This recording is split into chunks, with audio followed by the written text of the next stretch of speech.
자, 이번 시간 이제 조선 전기의 문화편이죠. 페이지 202쪽입니다. 우리 역시 그 한국사 능력 검정 시험 문화편을 빼놓을 수가 없습니다. 엄청 중요하죠. 정치 다음에 중요한 것이 문화. 그렇죠? 엄청 중요하다. 그리고 정치하고 맞물려서 시험 문제 나온다는 것도 이제 아실 거고요. 자, 1번 민족 문화의 융성입니다. 그래서 첫 번째 조선 전기 문화의 특징이라고 나오는데 조선 초 훈구파가 집권했을 때는 굉장히 자주적이죠. 그리고 이제 진취적이고 그러다 보니까 문화에도 그런 영향이 녹아 들어 있다라는 거죠. 첫 번째 자주적 민족 문화. 그래서 자주적이고 민족적인 것. 그렇죠. 그래서 우리 민족이 우월하다. 뭐 이런 것들을 내세웠던 것이 이 조선 초기의 문화의 특성이었다라는 거죠. 양과로 2번의 한글 창제인데 훈민정음이죠. 그래서 세종대왕이 우리 한글을 만들었다라는 거죠. 그래서 피지배층의 도덕적 교화도 어느 일정 부분 또 있었다라는 건데 백성을 위해서 만든 것이 한글이잖아요. 그렇죠? 한문이 너무 복잡하다 보니까 여러분들은 한문을 어느 정도 알고 계십니까? 그렇죠? 한문은 공부해도 끝이 없고 엄청나게 어렵잖아요. 그렇죠? 그걸 어떻게 그 농민들이 당시 어떻게 알겠어요? 그래서 아주 간단하고 이해하기 쉽게 만든 한글. 그렇죠? 그래서 유네스코에서도 지정이 되었다라는 거죠. 동그라미 2번 보급, 용비 어청각, 어린 청강지곡 요런 불교와 관련된 것에서도 한글을 집어넣어서 또 만들었다라는 거죠. 자, 2번 편찬사업인데요. 양과 1번의 역사서예요. 조선왕조 실록이 있죠? 그래서 조선왕조 실록 엄청나게 중요해요. 그렇죠? 실록이 무엇입니까? 거기 실록, 국왕이 죽으면 다음 국왕 때 춘추관을 중심으로 실록청을 설치를 하는데, 역사 보관하는 기관이 어디였죠? 춘추관이었어요. 그 춘추관 안에다가 실록청이라는 것을 만들어서 학자들이 모입니다. 그래서 전에 왕이 어떻게 했는지 사초라고 해서 여러 가지 역사 자료들을 모아서 거기에서 이제 사료죠. 그걸 뽑아가지고 정리를 하기 시작하는데 이것이 이제 실록이죠. 조선왕조 실록. 자, 일단 태조에서 철종 때까지 를 우리가 조선왕조실록으로 인정을 하고 있고요. 니은번 편찬 볼게요. 사관이 국왕 앞에서 기록한 사초, 그리고 각 관청의 문서를 만든 시정기, 또 무엇이 있어요? 승정원 일기, 의정부 등록, 비변사 등록, 일성록 요런 여러 가지들을 다 모아서 편찬을 한 것이 조선왕조실록이었다라는 거죠. 기전체입니까? 편년체입니까? 연도별로 기록이 되어 있겠죠. 그래서 편년체로 편찬이 되어 있고 유네스코 세계 기록 문화유성으로 지정이 되어 있죠. 조선왕조실록과 좀 비슷하지만 틀린 게 있는데 그게 의궤입니다. 동그라미 2번의 의궤인데 의궤는 뭐냐면 그 궁에서 왕실의 행사 같은 거 관련된 거 글로 막 적어놓고 그리고 또 그림도 집어넣어요. 그래서 뭡니까? 해경궁 씨가 누구죠? 정조의 어머니죠. 그렇죠? 정조의 어머니 회갑잔치 할 때 그것을 막 그림으로 막 그려놨어요. 궁 막 그림 있고 막 잔치하는데 거기에 뭐 그림 쫙 그려져 있고 그 옆에는 막 글로 막 적혀 있는데 이것이 의궤입니다. 자, 의궤 국가의 주요 행사의 기록을 그림과 함께 상세하게 기록한 것. 임진왜란 이후의 의궤만 현존하고 있다는 이전의 의궤는 막 소실됐죠. 자, 동그라미 3번에 건국 초기 태조 때 정도전이 고려국사 외우셔야 됩니다. 고려국사, 역사서 전도전. 자, 동그라미 4번에 15세기 중엽에는 편찬사서가 뭐가 있냐면 고려사 전료, 동국통감 이런 것들이 있습니다. 그래서 꼭 기억해 두셔야 되고요. 16세기 같은 경우는 사림이 집권을 해요. 훈구가 집권을 했을 때는 한번 해보자. 우리도 뭐 중국하고 뭐 이길 수도 있을 걸 뭐 이런 생각도 약간은 했죠. 왜냐면 그 신진 4대부다 보니까 이 사람들은 기본적으로 중화사상 그 중국을 인정하고 4대하고 그렇지만 조금 일부는 그런 생각도 하지 않았겠습니까? 그렇죠. 그래서 민족적인 특성을 내세우지만 사림이 집권을 했을 때 16세기 사림이 집권했을 때는 얘기가 싹 틀렸죠. 무조건 4대입니다. 중화사상. 그렇죠? 그러다 보니까 이 역사서도 조금씩 변화되기 시작하는데, 자, 동국사략 모르셔도 되고 기자실기는 아셔야죠. 이의 기자실기 같은 것들이 편찬돼서요. 조나주의적 사상. 그러니까 조나주의 사상이라고 하면 뭡니까? 중화사상이죠. 그렇죠? 중국을 4대하는 사상이라고 기억하시면 될 것 같고요. 자, 우리가 203쪽으로 갑니다. 지도와 윤리서가 있는데요. 자, 기억권에 혼일강리 역대국도 지도가 있어요. 이거는 무조건 외우셔야 돼요. 자, 그 혼일강리 역대국도 지도 그 한가운데 그 중국이 이따만하게 돼 있죠. 그리고 이 옆에 우리나라 지도인 거는 보이죠. 그렇죠? 그리고 이 옆에 인도 지도처럼 이렇게 돼 있는데 이게 아프리카 지도예요. 그러니까 아프리카하고 비슷하죠. 그렇죠? 원래 이 그 혼일강리 역대국도 지도는요. 이렇게 돼 가지고 중국이 그린 세계의 지도인데요. 이게 없어 원래. 이렇게 된 건데 이게 없고, 근데 이것을 수입해가지고 우리가 여기에다가 이렇게 우리가 붙여놓은 거예요. 이것이 태종 때 그린 혼일강리 역대국도 지도인데 중국에서 갖고 와가지고 우리가 이렇게 각색해가지고 만들었는데 이것이 왜 중요하냐? 현존하는 세계에서 가장 오래된 세계 지도입니다. 이게 그러니까 이제 그 의미가 있기 때문에 시험에 간간히 출연한다는 거죠. 4번, 5번 중에 1번 어느 정도 출연합니다. 자, 혼일강리 역대국도 지도. 그래서 15세기 언제? 태종 때 기억하시고요.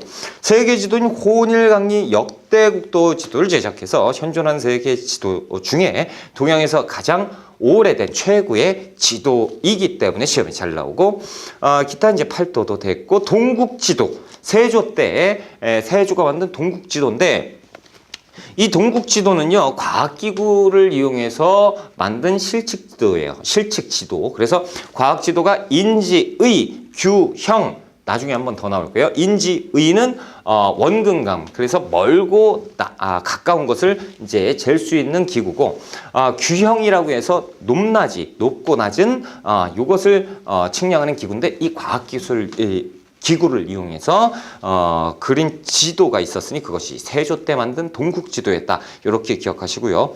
조선 망역지도도 있어요. 그래서 만주와 대마도도 표시가 돼 있는데 요 위에 막 이렇게 표시가 돼 있어요. 그리고 요것도 이렇게 해서 점점점점 이렇게 점이 막 찍혀 있는 이런, 근데 이게 점이 아니고 보면 막 이 지명 이런 거예요. 근데 이렇게 해놨던 건 뭐냐? 만주도 당시에 우리 영토인 영토의식이 있고 이 대마도도 영토의식이 있었기 때문에 이것을 다 체크해 놓은 것이다 라는 거에 의미가 있죠. 자, 동그라미 2번에 지리지가 있는데 여러분 지도와 지리지는 틀립니다. 지리지, 지리서 이렇게 하는데 지도는 뭐냐면 방금 그린 거 있죠? 이게 지도예요. 근데 지리지는 뭐냐면 지도가 있는 게 아니고 그냥 글로 돼 있어요. 글로. 그래서 우리나라 지도가 이렇게 돼 있다면, 그렇죠? 이렇게 돼 있다면, 자, 우리나라 지도 이거 자체가 지도고, 지리지는 이렇게 돼 있죠. 우리나라는 그 반도로 되어 있고, 그리고 이쪽에 요동반도가 있고요. 이쪽으로 넘어가면 서쪽으로 가면 중국이 있고, 동쪽으로 왔을 때는 일본이 있고, 그 사이에는 또 대마도가 있고, 독도는 우리 땅. 막 이렇게 설명을 싹 해놓은 거, 글자로 설명해 놓은 것이 지리서, 지리지입니다. 그래서 여러분들 세종실록 지리지 들어보셨죠? 50페이지 셋째 줄에 독도가 나와 있다라는 거, 그렇죠? 근데 거기에 안 나와 있고 다른 페이지에 나와 있는데, 아무튼 그 세종실록 지리지는 어떤 거예요? 이렇게 생긴 거예요, 이렇게 생긴 거예요, 이렇게 생긴 겁니다. 아셨죠? 죄송해요. 여러분들한테 막 하나라도 더 빨리 막 가르쳐 드리려고 막 하면서 이제 하다 보니까 보이시는지 모르겠는데 분필가루가 여기가 완전히, 제가 이제 강의를 한번 하고 집에 가면요, 와, 분필가루가 그냥, 아무튼 여러분들을 위해서 열심히 강의를 하고 있다. 합격. 그렇죠? 그거 하나 합격 꼭 하시고, 그리고 꼭 수기 남겨주세요. 저는 이제 그게 보람이에요. 여러분들과 함께 그게 보람이다라는 거죠. 이 강의를 왜 무료로 이렇게 막 진행을 하고 있을까? 보람이 있어요. 여러분들한테 하나라도 더 알려드리고 합격자, 그렇죠? 그래서 합격을 했다라고 하면 또 그 수강 얼마나 뿌듯한지 아세요? 저 그거 보면 막 눈물이 뚝뚝 떨어지는데 조금 거짓말 보태서 눈물은 진짜 그 후기에 보면 눈물이 앞을 가리지 못하는 후기들이 있습니다. 여러분들 저뿐만 아니고 쓸데없는 얘기하고 있네. 저뿐만 아니고 많은 강사분들이 이렇게 혼신의 힘을 다해서 강의를 하는 건 여러분들이 합격을 하시라고, 그렇죠? 그렇게 하는 거예요. 그리고 여러분들 공부하시는 거 이 뭐 온라인이기 때문에 당신이 나를 어떻게 알아? 압니다. 그렇죠?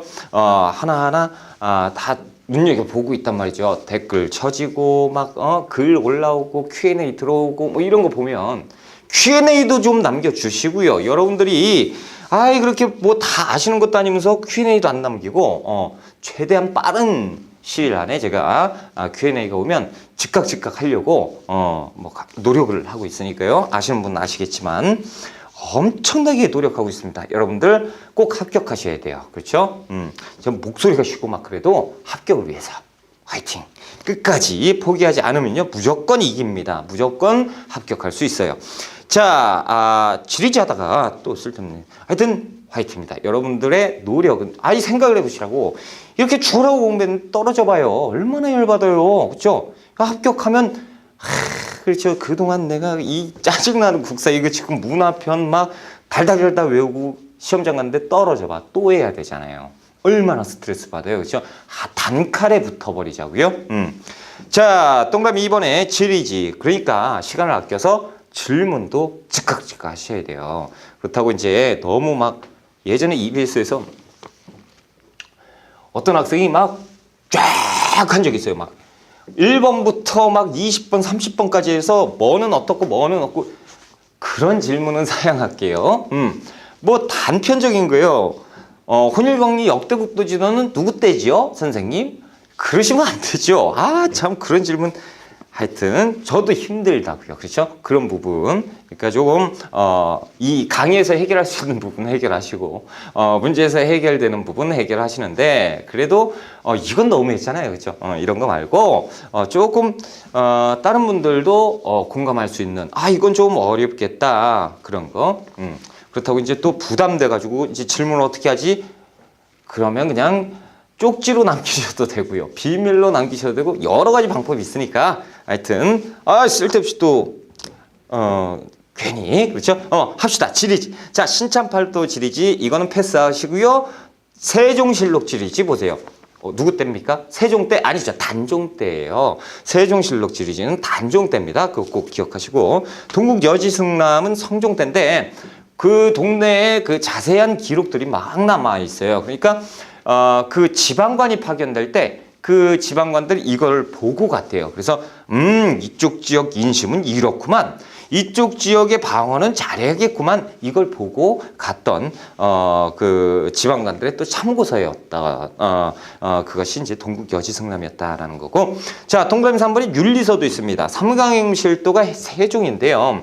자, 이렇게 그 집이 있고 여기 이 마루에 어르신이 한 분이 팔짱 끼고 딱 이게 누워 계세요. 그런데 어린 아이가 딱 이렇게 숙여가지고 인사를 하고 있는데 이게 이제 해가 딱 쨍쨍하게 떠 있습니다. 딱 이거 딱 보면 어떤 느낌이죠? 아침에 일어나면 아버지 어머니께 문안 인사드려라 느낌 오지요. 그렇죠? 그런데 이것이 그림책인데 그림으로 되어 있고 혹시 몰라서 또 글자로 써놨습니다. 그러니까 원래 글자로 써놨는데 혹시 몰라서 그림으로 써놓은 거죠. 글자를 모르는 사람들은 이 그림으로 보면 알 수 있겠지 않냐. 그래서 글자와 그림이 함께 설명이 같이 되어 있는 것이 세종 때 그 삼강행실도 세종답다라는 거죠. 그렇죠? 그리고 이제 국조 올해의인데요. 그 국가에서 행사하는 5가지 의례를 정리한 것.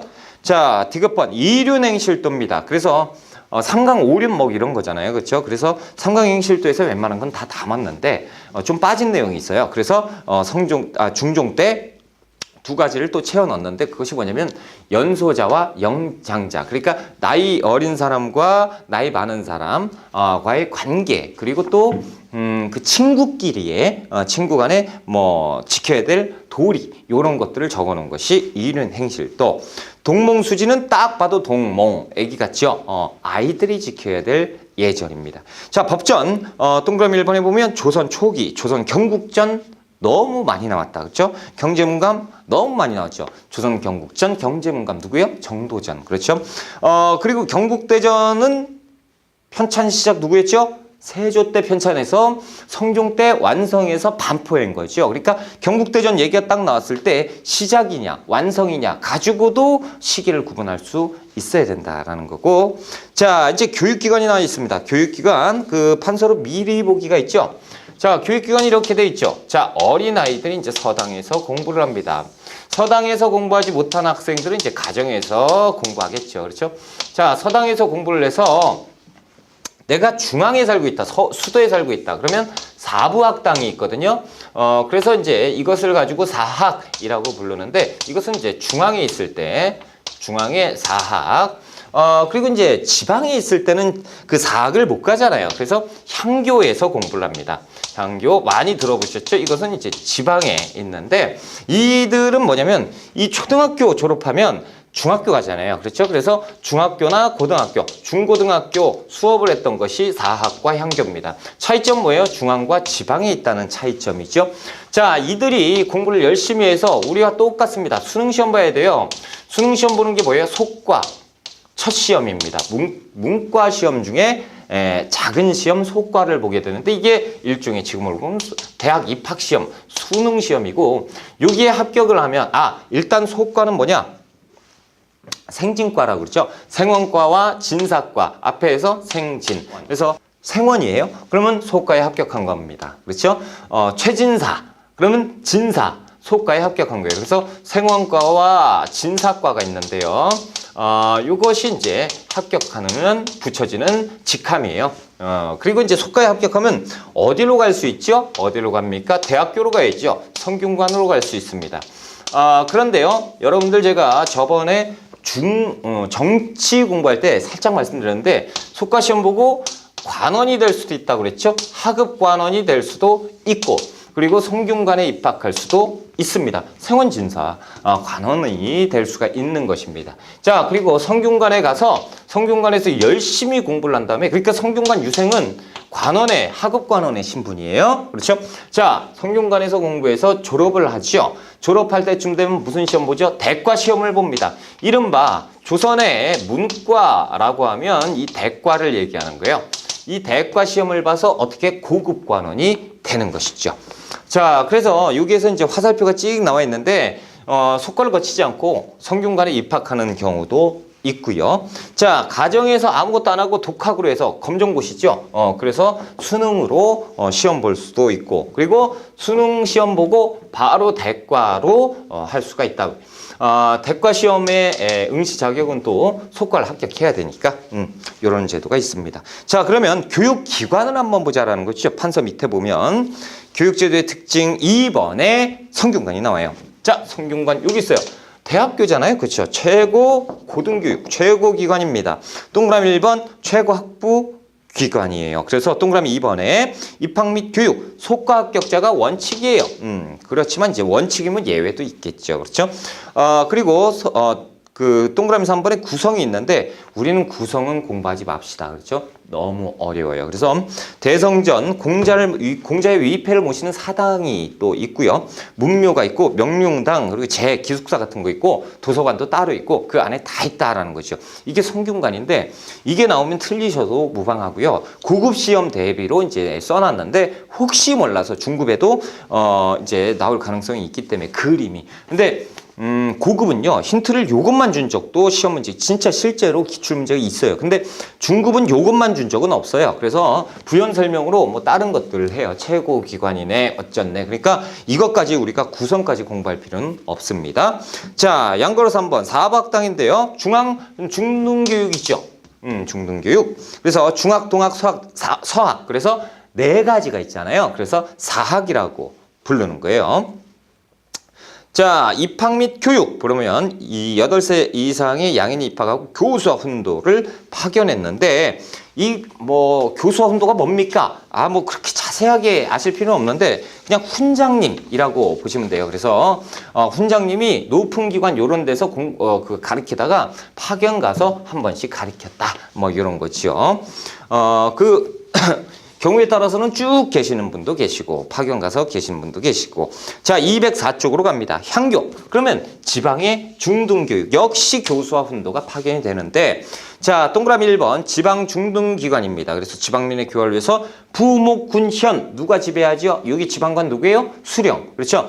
부목군현에 각각 한 개씩 이제 있는데, 부목은 사람들이 많은 데가 부목이고 이 인구에 따라서 이렇게 바꾸는 거거든요. 그래서 부목은 한 90명, 그리고 군은 뭐 50명, 뭐 현은 한 30명 이렇게 정원이 정해져 있는데 그런 거 우리 중요하지 않죠. 됐습니다. 양가로 5번에 기타의 서당. 서당 초등교육. 그래서 사립 초등교육기관이에요. 그래서 동그라미 2번 서원은 우리가 저번 시간에 공부했죠. 그래서 서원의 제사와 후학을 양성했던 교육기관이 있었고요. 자, 그리고 동그라미 3번에 기술교육 잡학. 그렇죠. 잡과 시험 봐가지고 뭐 이런 거. 기술학은 해당 관청에서 각각 교육을 했습니다. 이렇게만 알고 계시면 되고요. 자, 우리가 2번에 사상과 과학기술의 발달 공부합시다. 그래서 양괄호 1번에 관학파, 훈구파를 얘기합니다. 관학이니까 중앙 관자를 쓰잖아요. 관청 관자. 그러니까 중앙에서 공부를 했겠죠. 훈구파들이 관학파고. 부국강병이에요. 부국강병. 됐습니다. 동그라미 2번에 성향. 성리학만 국한하지 않고 성리학만 이것을 고집하지는 않았다라는 거죠. 주변에 이제 과학기술 같은 것도 중요시했고요. 다양한 사상을 또 포용하려고 노력했던 것이 15세기의 집권세력 훈구파예요. 16세기의 집권세력 살인파는 그렇지 않았죠. 오직 성리학입니다. 오직 유교 이념. 그렇기 때문에 무조건 이유는 필요 없어요. 무조건 중국 4대해야 되고요. 중국이 좋은 나라입니다. 이것이 이제 살인파. 자, 양거리 2번에 동그라미 2번. 그렇지 않은 분도 계시는데 대다수가 그렇다 이거지. 그렇죠? 우리 시험 봐야 되잖아요. 이걸 또 따지는 분이 계세요. 선생님, 제가 알기로 어떤 분은 안 그러신데요. 그러지 마시고 대다수가 그렇다고. 그렇죠? 시험 보실 분들이 너무 따지시면 안 됩니다. 자, 동그라미 2번 성향. 맨 끝에 보면 성리학적 이념과 제도의 실천으로 개혁을 추진하려고 했었던 사람들이 살인파였다. 2번에 성리학의 융성. 야, 우리가 요 부분 오면 이제 머리가 헷가닥 해버립니다. 그렇죠? 이 성리학. 자, 여러분들, 저한테 어떤 학생이 물어보죠. 선생님, 도교가 뭡니까? 자, 선생님, 불교가 뭡니까? 여러분, 불교는 스님께 가서 여쭤보세요. 스님, 불교가 뭡니까? 그러면 스님들이 뭐라고 하실 것 같아요? 불교는 이겁니다. 단언 못하죠. 그걸 평생을 연구해도 연구가 덜 끝나는 것이 종교고, 그렇죠? 이 성리학, 학문이고, 그러니까 우리가 알고 있는 동방이야기의 정몽주, 또 일부만 공부하고 세상을 뜨신 분이 어떻게 성리학을 저한테 물어봐요? 정리는 할 수 있죠. A4지만 딱 하면 글자 크기 한 6포인트로 하면 10몇 장으로 정리는 가능해요. 하지만 아무튼 성리학이 뭐예요? 기본적으로 인간의 심성과 우주의 원리를 탐구하는 신유학인데 이걸 저한테 하여튼 성리학입니다. 그렇죠?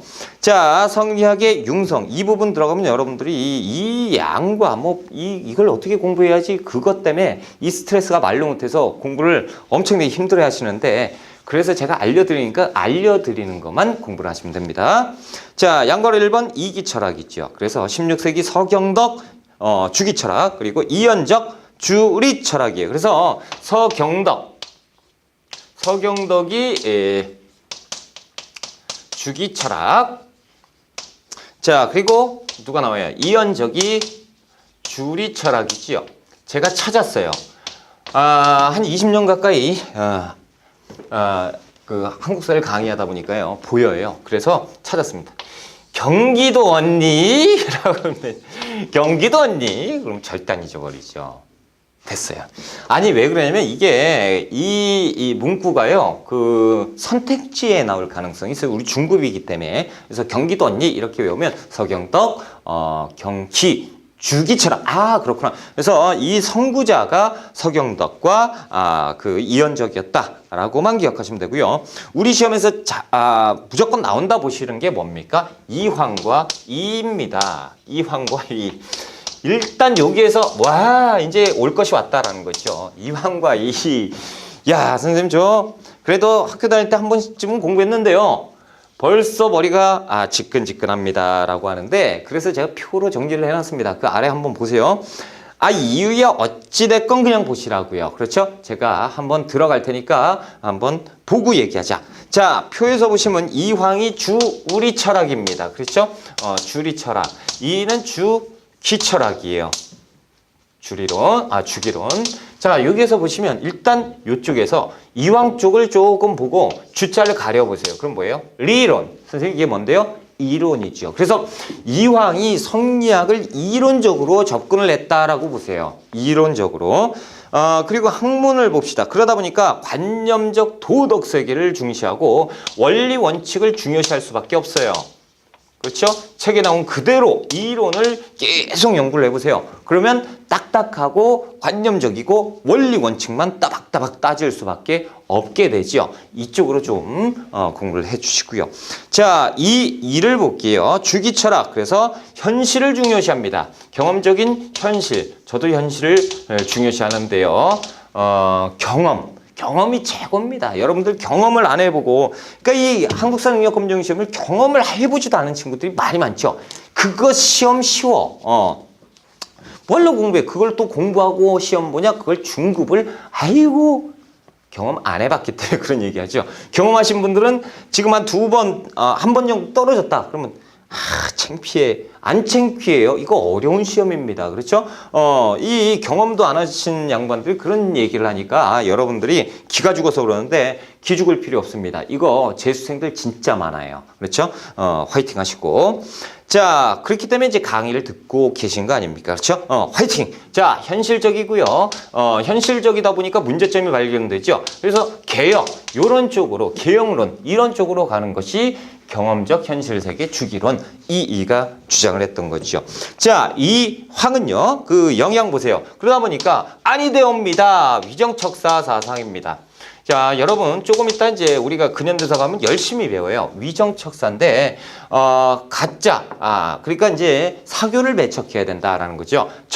발을 정자는 어떤 거냐? 오직 성리학 뺀 나머지는 다 이단이다라는 거죠. 이것이 위정척사 사상이고요.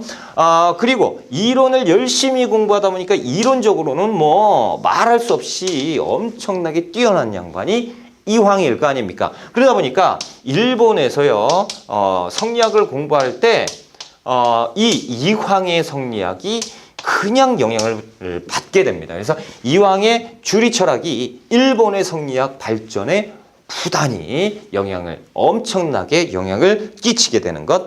자, 이는, 이 개혁론, 현실 탐구하고 개혁을 주장을 했던 학자였기 때문에, 실학 쪽으로 발전을 하게 되지요. 그래서 실학이 무엇입니까? 실증적이고 실용적인 학문이 실학이에요. 그래서 이 원리 원칙을 따지다 보니까 현실이 이렇게 됐는데, 원리만 계속 따지면 계속 이 현실은 바뀌지 않고 오히려 도태될 수 있다. 개혁을 하려면 실용적인 학문을 해야 되지 않느냐, 이런 쪽으로 발전이 되겠지요. 그것이 이제 실학이고, 그러다 보니까 개화사상 쪽으로 가게 됩니다. 개화사상이라고 하는 것은 서양이건 오랑캐건 그런 거 가리지 말자. 일단 선진 문물을 받아들여야 되지 않겠느냐, 이런 쪽인데, 우리가 근현대사 가면요 미친 듯이 배워요. 공부를 한번 해보신 분들은 아실 겁니다. 이렇게 이제 영향을 주게 되는 것이고, 저서에서 보면 이황은 그 주자서 전료 그리고 성학 10도를 저수를 했습니다. 자, 이는 여기에서 이제 동호문답, 성합, 집요 이렇게 있는데, 이 이외에도 엄청나게 많아요. 만원봉사도 있고. 아무튼 제가 이제 여러분에 관련돼서 여러분 이 시험의 수준에 관련돼서만 정리를 해놨어요. 그래서 성악십도와 성악집요 엄청나게 중요해요. 이것만 아시면 됩니다. 그리고 동방의 주자였고 동방의 공자였다라는 건데, 여기에서 이제 최고로 중요한 것이 뭐냐면, 예전에는 어떻게 나왔냐면요, 지폐가 2개가 나옵니다. 그래서 나가 나오는데 이제 일십, 백, 천 원짜리 나오고 5,000원짜리 딱 줬어요. 그래서 1,000원짜리 가, 5,000원짜리 나. 그럼 가에 대한 설명을 쫙 쓰는 거지. 그래서 가에 대한 설명은 옳은 것을 찾아라 라고 했고, 이에 대한 설명 쫙 내놓고 3번에 위정척사로 발전을 했다, 뭐 이렇게. 그러면 이제 3번이 맞겠죠. 뭐 이런 건데, 그러면 1,000원권이 이황이 1,000원권, 이가 5,000원권이에요. 이왕이 먼저뿐이잖아. 그러니까 먼저뿐이다 라고. 아니에요. 그렇게 해서 돈이 화폐가 찍혀진 게 아닌데, 그냥 그렇게 기억하시라고. 먼저뿐이니까 이제 1,000원, 5,000원 가릴 때 먼저뿐이니까 먼저 가시오. 그래서 1,000원 넣겠지. 그리고 5,000원. 말도 안 되지만 그냥 그렇게 외우시라고. 참 그거 따지지 마시고. 하여튼 1,000원짜리, 5,000원짜리. 그래도 헷갈려요? 여러분들, 요새는 5만 원도 나왔잖아요. 예전에 이거 시험 나왔을 때 5만 원 없었거든요. 근데 5만 원이 나왔어요. 야, 5만 원이 나왔는데 5만 원은 누구죠? 신사임당. 1곱이의 어머니. 그래서 부자지간에 5,000원 그 화폐에 딱 나란히 실리. 그러니까 5. 그러니까 5만 원, 5,000원. 와, 외웠다. 참 제가 진짜 힘들게 여러분들을 암기를 시키고 있다는 거죠. 야, 자, 그런데 뭐가 나오냐면 또 성악십도와 성악집요에 대한 책을 놔주고 가나로 나올 수도 있습니다. 와, 여러분. 이 황이 어떤 책을 썼어요? 성악집요일까요? 성악십도일까요? 미치겠죠? 헷갈리죠? 자, 이 황이 먼저뿐, 이가 나중뿐이에요. 먼저 썼고 나중에 썼어요. 자, 세종대왕이 이럴 줄 알고 세종대왕께서 훈민정음을 만들어 놓으신 것 같은데, 기역, 니은, 디귿, 리을, 미음, 비읍, 시옷이 먼저 나오고 시옷, 이응, 지읒이 나중에 나와요. 행복하다. 외웠다. 창피해. 자, 아무튼 요렇게 되는데, 또 더 돌겠는 거는 뭐냐면, 이 십도와 집요의 내용을 물어봅니다. 자, 알려드릴게요. 성악십도는요, 이 성악십도와 성악집요는 군주가 성군에 이르러야 되는데 그 방법론을 제시한 거거든. 그 방법이 어떻게 되냐면, 성악십도는 군주가 스스로 공부를 해야 된다라는 얘기예요. 스스로 성악에 힘써서 성군에 이르러야 된다라는 내용입니다. 자, 성악집요는 어떤 내용이냐면, 군주는 바쁘지요. 여러 가지 일도 많이 해야 되고 신경 쓸 겨를이 없다. 그렇기 때문에 신하들이 필요한 것이고, 신하들은 군주에 비해서, 왕에 비해서 시간이 많지 않느냐. 그러니까 열심히 연구를 할 수 있는 시간적 여유가 있고, 그러다 보니까 왕보다는 똑똑할 것이다. 그런 신하들이 모여서 군주를 가리켜야 되는 거 아니냐. 그래서 군주를 가리켜서 성군에 이르러야 된다라는 거죠. 외우세요. 이게 진짜 이렇게 나온다니까요. 그 내용 사료로 내가지고 문제 풀어라. 이렇게 나올 수도 있어요. 알아야지요. 자, 여러분 정말 고맙죠. 왜요? 군주 스스로 시옷. 와, 외웠다. 그러면 기억니은 디귿 비읍 시옷. 맨 먼저 나왔으니까 이왕이고, 그리고 스스로 딱 나왔잖아요. 그것도 안 돼? 그러면 자, 신하가 군주를 가리키죠. 어떻게 가리켜? 집요하게 가리켰다라는 거예요. 빨리 가야죠. 자, 이렇게 해서 우리가 배웠다라는 거죠. 그래서 줄이론, 주기론, 기억니은 디귿 리을 스스로 집요하게 가리켰다. 이왕과 이입니다. 와, 행복하다. 우리가 다 외웠다라는 거죠. 엄청 고맙죠? 시간을 줄여드렸어요. 자, 205쪽입니다. 자, 양괄호 3번의 학파의 형성과 대립인데, 예전엔 시험 문제 많이 나왔어요. 근데 요새는 시험 문제 이렇게 안 나오고, 우리가 공부를 정치편에서 했던 거거든요. 그러니까 한번 연계해줘서 한번 봐보세요. 그래서 동인에서 북인과 남인으로 갈렸죠. 그래서 북인은 의병장을 배출했던 그런 그 정당이었고, 남인 그리고 노론, 소론은 서인에서 갈렸잖아요. 그렇죠? 그래서 노론과 소론 이제 보시고 됐습니다. 자, 3번에 불교와 기타 사상인데요. 자, 불교. 여러분들 불교 보세요. 불교하면 배울 게 엄청 많을 것 같죠. 불교 착각이죠. 왜? 이 조선은 어떤 사회예요? 억불숭유예요. 불교를 억제합니다. 그래서 유교를 숭상하기 때문에 성리학을 먼저 공부한 거예요. 그렇죠? 성리학, 유교의 나라인데 불교가 그렇게 중요할까요? 안 중요해요. 그러다 보니까 불교에 대한 내용은 조선에서 거의 안 나와요. 근데 나오면 이제 어려운데 아무튼 불교는 어떻게 했겠어요? 일단 기본이 억불입니다. 불교를 억제하는 정책. 그래서 불교를 억압하는 거 바보자라는 거죠. 태조 때 사원의 토지와 노비를 몰수해버렸어요. 태종은 역시 마찬가지. 세종도요 억불 정책을 했습니다. 그래서 선교, 양종, 선종과 교종, 양종의 36개 사업만 인정하고 나머지 다 폐지시켜버렸어요. 엄청나죠. 그렇죠. 강력하다라는 거죠. 그런데요. 지금 보면 억불을 시행했으면 불교가 없어져야 되잖아요. 그런데 지금 불교 있습니까? 없습니까? 있지요. 그렇죠. 그렇다면 무슨 얘기입니까? 이 억제가 어느 순간에 안 됐다는 거죠. 억불책이 중단되고 이렇게 명맥을 이어오고 다시 계속 스님들이 계속 발전을 시켰나 보다. 그죠. 그러니까 억불책만 한 것이 아니고 또 숭불이라고 하면 좀 그렇고 불교를 보호하는 불교 보호 정책도 있었다라는 건데 우리가 정치편에서 딱 기억났던 게 누굽니까? 세조지요. 세조는 수양대군은 왕위 찬탈 그 굴레에서 벗어나기 힘들다 말이죠. 그러다 보니까 유교의 이념을 거슬렸기 때문에 유교를 막 무시할 수는 없잖아요. 유교 국가니까. 그러다 보니까 불교를 엄청나게 진흥시켜버립니다. 발전시키고. 그래서 세조 한번 볼게요. 월인청강지곡, 석보상절, 이런 것들을 간행을 하고요. 그리고, 세종이 간행을 하고, 그리고 이제 다시 할게요. 세종부터 제가 말씀드려야지. 세종을 말씀드렸다. 자, 세종은요, 아까 말씀드린 거 다 삭제하세요. 확 지우고. 자, 세종은요, 억불 정책을 시행했잖아요. 그럼과 동시에 세종, 이때는 좀 제가 설명드리기 참 곤란한데, 세종은 억불책을 기본으로 했습니다. 불교 믿지 마시오! 라고 얘기해놓고, 궁 안에다가 사원을 줘요. 절을 짓고, 거기에서 자신은, 믿었단 말이죠. 그래서 나라의 위기, 뭐 그런 게 있으면 부처님께 빌기도 하고 그랬던 양반이 세종이에요. 완전히 그런데 그도 그럴 것이 자신의 친형이요. 스님이 되거든요. 그러니까, 불교를 막 찍어 늘릴 수는 없고, 하지만 이제 아버지의 명맥, 태종이 아버지잖아요. 그렇죠? 아버지는 또 억불했으니까 억불도 해야 되고, 형님을 위해서는 또 불교를 보호해야 되고, 또 불교 교리가 그렇게 나쁜 것도 아니고, 그리고 또 백성들은 또 불교를 좋아하고, 그러니까 불교 억불책과 불교 보호책을 둘이 같이 병행했던 게 세종이에요. 그래서 월인청강지곡과 석보상절을 간행했던 것이 세종인데, 이 세조는 한술 더 떠서요. 이 세조의 아버지가 누굽니까? 또 세종이에요. 그렇죠? 세종의 첫째 아들이 문종, 둘째 아들이 수양대군, 셋째 아들이 안평대군이잖아요. 수양대군 세조란 말이죠. 그래서 이 아버지가 했던 이 불교 진흥책을 이어받아서 더 강력하게 또 불교를 진흥하는데 간경도감을 설치해요. 그래서 여기에서 월인청강지곡과 석보상절 세종이 만들었잖아요. 이걸 합본시켜서 석보상절을 만들어 버립니다. 이것이 세종이고, 그리고 또 큰 절을 만드니 그것이 원각사고, 이 원각사지 10층 석탑을 지어요. 이 원각사지 10층 석탑은요,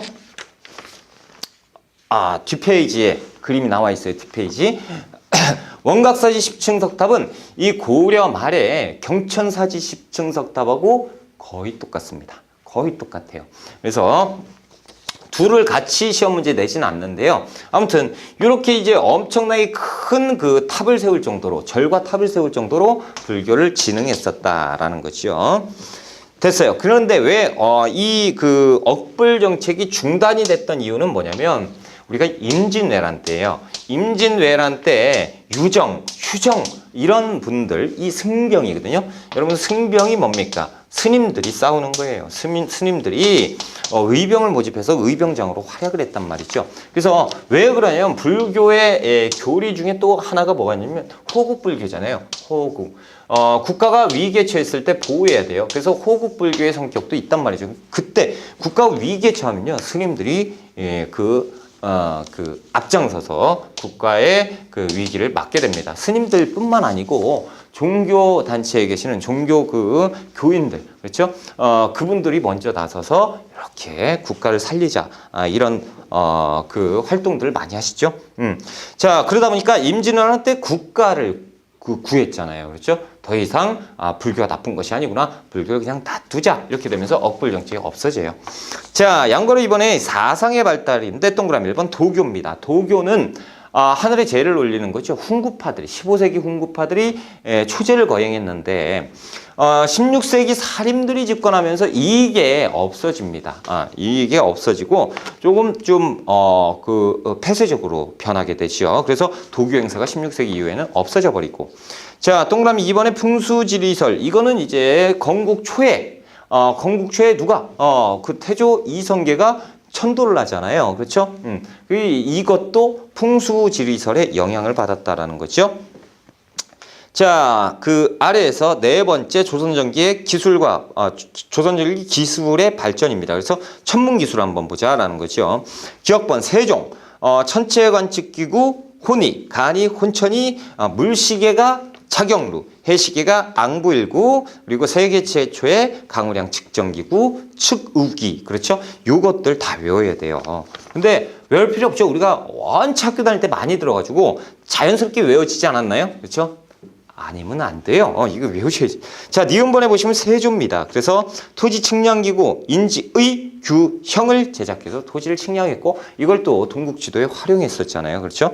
자, 동그라미 2번 천문도인데 태조 때 제작한 천상열차 분야지도 각석인데 그 오른쪽 날개 보시면 이렇게 해서 막 이렇게 돼 있는 이게 뭐냐면 별자리입니다. 별자리. 근데 이게 어떤 것은 막 이렇게 두껍고 어떤 건 얇아요. 이렇게 얇고 어떤 거는 막 깊게 패여 있어요. 근데 어떤 거는 살짝 패여 있고 어떤 건 동그라미 크고 어떤 건 작고 이게 뭐냐면 실제로 천문을 관측했을 때 그 북극성이 제일 반짝이죠. 제일 반짝이는 건 어떻게 크고 깊게 파놨어요. 그리고 좀 흐릿하지만 별자리가 있어. 그러면 그거는 흐리게 작고 흐리게 얇게 파놨어요.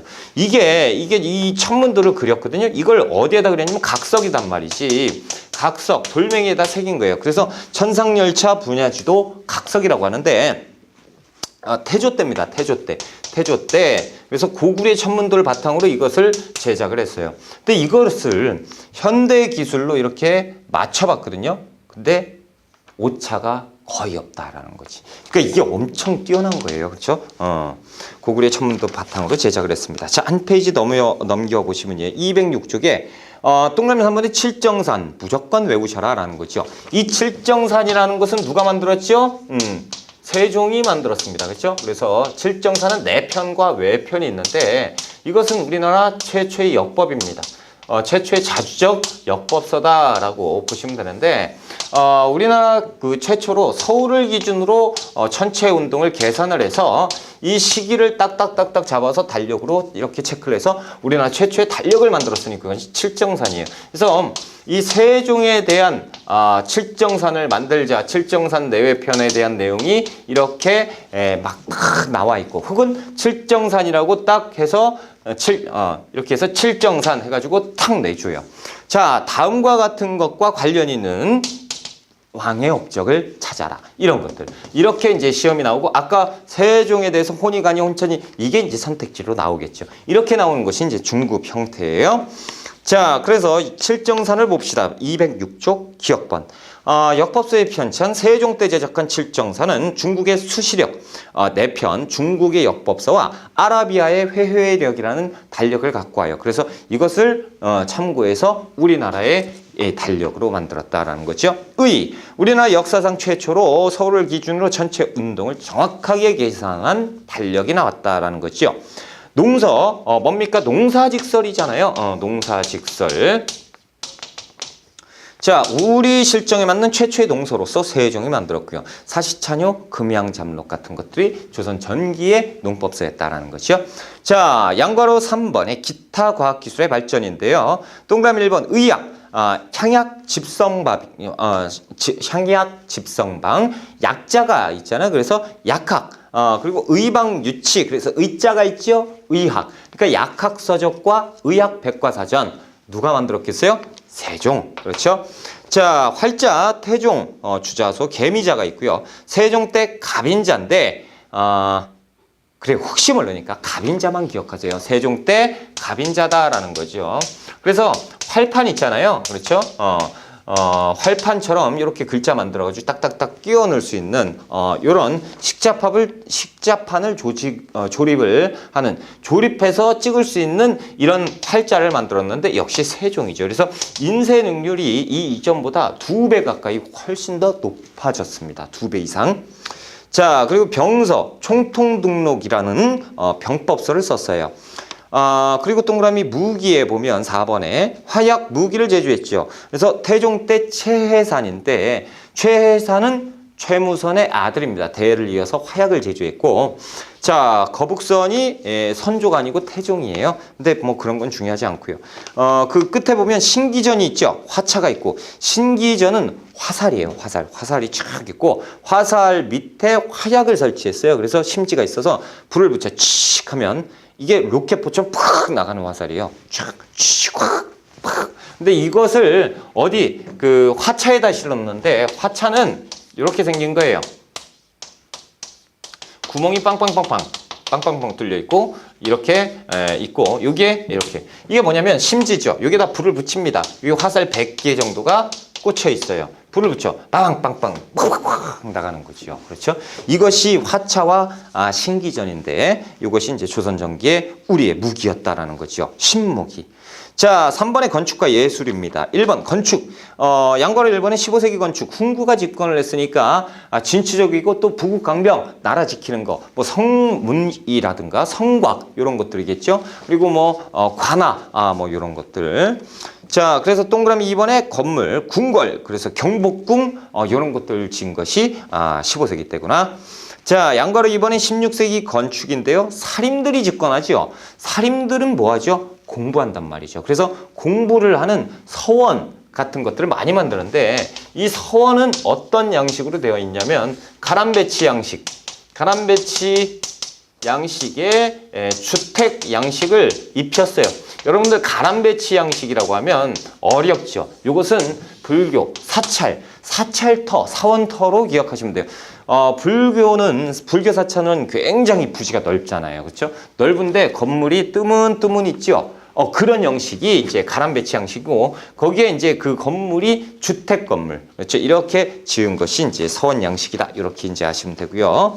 2번에 공예와 기타 예술. 그래서 양과로 1번에 조선전기 자기와 공예인데 동그라미 2번에 기억본 보시면 분청사기가 있어요. 그래서 청자의 분을 칠한 자기, 이것이 분청사기고 니은번 백자입니다. 그래서 깨끗하지요. 아무것도 없어요. 백자.